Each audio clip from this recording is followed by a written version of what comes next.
गुरुर्ब्रह्म गुरुर्विष्णु गुरुर्देव महेश्वरा गुरुरेव परम ब्रह्म तस्मै श्री गुरुवे नमः।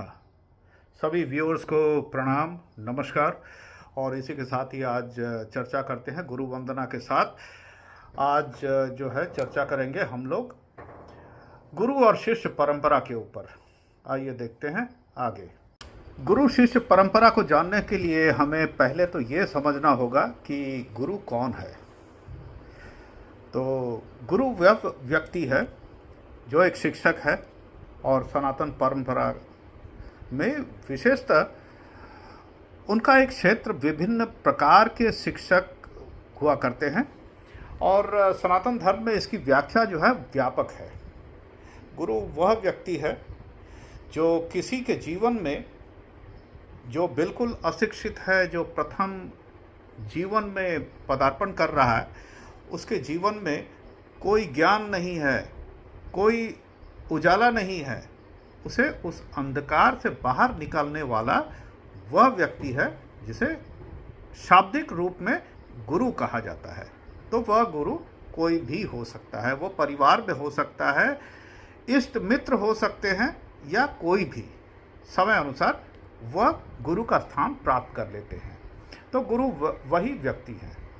डिक्शनरी से लिया गया जो गुरु शब्द का अर्थ है उसकी व्याख्या हम यहाँ नहीं करेंगे, परंतु सनातन धर्म में जो पुरातन समय से जो चला आ रहा गुरु शिष्य परंपरा के अनुसार उसका जो अर्थ है और उसकी जो विरासत है और आगे बढ़ाने वाला जो पीढ़ी है दर पीढ़ी, उसके बारे में हम आज चर्चा करने वाले हैं और आपको विस्तार से हम चर्चा करेंगे। और विस्तार तो हम खैर क्या करेंगे, लेकिन आइए चर्चा करते हैं। सबसे पहले तो यही समझ लेते हैं कि गुरु एक शिक्षक हैं, वो एक मार्गदर्शक हैं, वो एक संरक्षक भी है। तो उनके छात्र यानी disciple, if guru is a teacher, his students are disciples, यानी हिंदी में उसे कहेंगे शिष्य, यही कहा जाएगा। यानी गुरु is a teacher, he is a mentor and he is a guide also. और इसको जो है हर एक प्रांत और भाषा में यही परिभाषित किया गया है। सनातन धर्म में गुरुओं को सिर्फ टीचर, गाइड और मेंटर के रूप में नहीं देखा गया है, उन्हें जो है फर्दर वर्गीकृत किया गया है, यानी क्लासिफाई किया गया है। और उनकी शिक्षाएं जो है वो एक लीगेसी के तौर पे गुरु और शिष्य परंपरा को आगे उनकी शिक्षा को बढ़ाने के लिए इसकी व्याख्या की गई है। और वो उस प्रकार, यानी गुरु के बाद शिष्य ही उनका स्थान लेते हैं, यानी जो परम भक्त या परम शिष्य हैं वही गुरु जी का स्थान लेते हैं।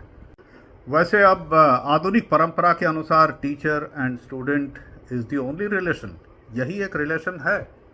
परंतु प्राचीन सनातन धर्म के अनुसार जो है गुरु की भी क्लासिफिकेशन की गई है। जैसे दीक्षा गुरु और शिक्षा गुरु, ये दो ऐसे गुरु हैं जो कि अपने क्षेत्र में परम है, अपने मूल कारण की वजह से उनका एक उत्तम स्थान है। मैंने दो तरह के गुरु का उच्चारण किया है, एक है दीक्षा गुरु और एक है शिक्षा गुरु। तो दीक्षा गुरु कौन है? यानी जो वंश द्वारा अर्जित मंत्र से दीक्षा देते हैं। तो वंश का मंत्र क्या हो सकता है? यानी उनके इष्ट देव के, जो गुरु शिष्य परंपरा से लीगेसी से चले आ रहे हैं, उनका एक इष्ट देव होगा और उस इष्ट देव का जो मंत्र है उनसे जो है दीक्षा प्राप्त करते हैं आगे के संप्रदाय। अब दीक्षा गुरु ने आपको दीक्षा दे दिया है, आप जो है उस संप्रदाय के हो चुके हैं, आपने मंत्र ले लिया है और आप जो है उस संप्रदाय के होने के कारण अब आपका आगे का यात्रा प्रारंभ होता है। तो वो किससे प्रारंभ होता है? तो आप जो है एक दूसरे गुरु के पास जाएंगे। वो कौन है? वो है शिक्षा गुरु।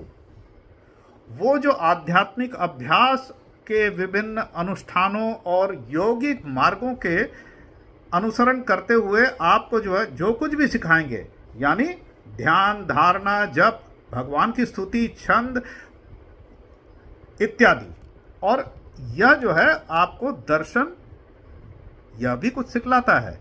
और इसकी जो है ये परंपरा और जो कुछ भी मैंने बोला है अभी तक, ये जो है पुरातन समय में ऐसा ही होता था। परंतु जब शिक्षा गुरु की बात आती है तो आधुनिक शिक्षा में आज जो है गुरु शिष्य परंपरा में आप जो है वही आधुनिक स्टडीज़ ही करते हैं।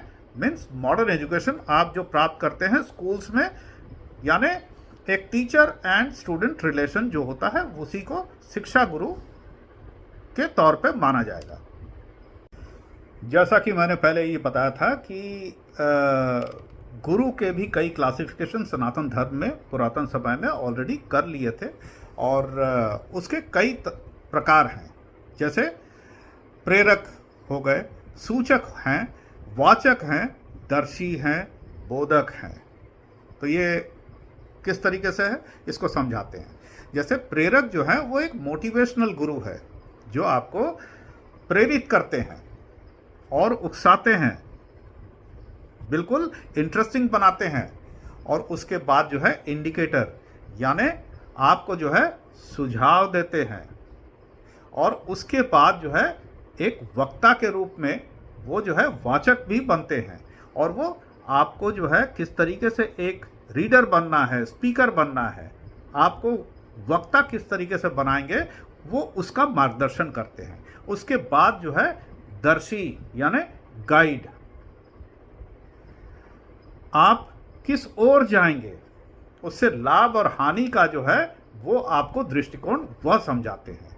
इसके पश्चात सबसे अंतिम में बोधक, इन्हें प्रशिक्षक भी कहा जाता है, और इन्हें जो है अंग्रेजी में हम आपको समझाएंगे कि he is a perceiver who teaches the values whatever you have learned so far, इससे आपको क्या हासिल हुआ है। तो इन सब क्लासिफिकेशन के अंतर आपको जो है विभिन्न प्रकार के टीचर जो है, यानी समझ लीजिए कि ये एक एक डिपार्टमेंट है, और इन गुरुकुल प्रथा के अनुसार इन डिपार्टमेंट से आपको जो है एक शिष्य को गुजरना है, और तब जा कर के आपको जो है आपका पढ़ाई समाप्त होगा या संपूर्ण होगा। अब तक तो मैंने गुरुओं के जो है क्लासिफिकेशन आपको बताए हैं। अभी शिक्षा समाप्त नहीं हुआ है, अभी आपकी परीक्षा बाकी है। तो वह कैसे? गुरु एक मार्गदर्शक के रूप में आपको जो है मार्गदर्शन करेंगे और परीक्षा तक भी आपको ले जाएंगे, और उसके बाद जो है प्रश्नकर्ता गुरु भी होते हैं जो आपको जो है सही और गलत का अनुभव कराएंगे, और वो किस तरह से प्रश्न का उत्तर मांग करके। तो वास्तविक मार्ग आपने जो है अपनाया कि नहीं, उसका अध्ययन आपने किया कि नहीं, इसका जो है वो परीक्षण करेंगे। और उसके बाद गुणों के गुरु भी हुआ करते हैं, और इसकी व्याख्या जो है दत्तात्रेय महाराज जी ने 24 प्रकार के गुरु के जो है क्लासिफिकेशन किए हैं। हालांकि उसका विश्लेषण बहुत कठिन है, मैं यहाँ नहीं करूँगा। और अंत में बता दूं कि सनातन धर्म के अनुसार भगवान को ही परम गुरु समझा जाता है।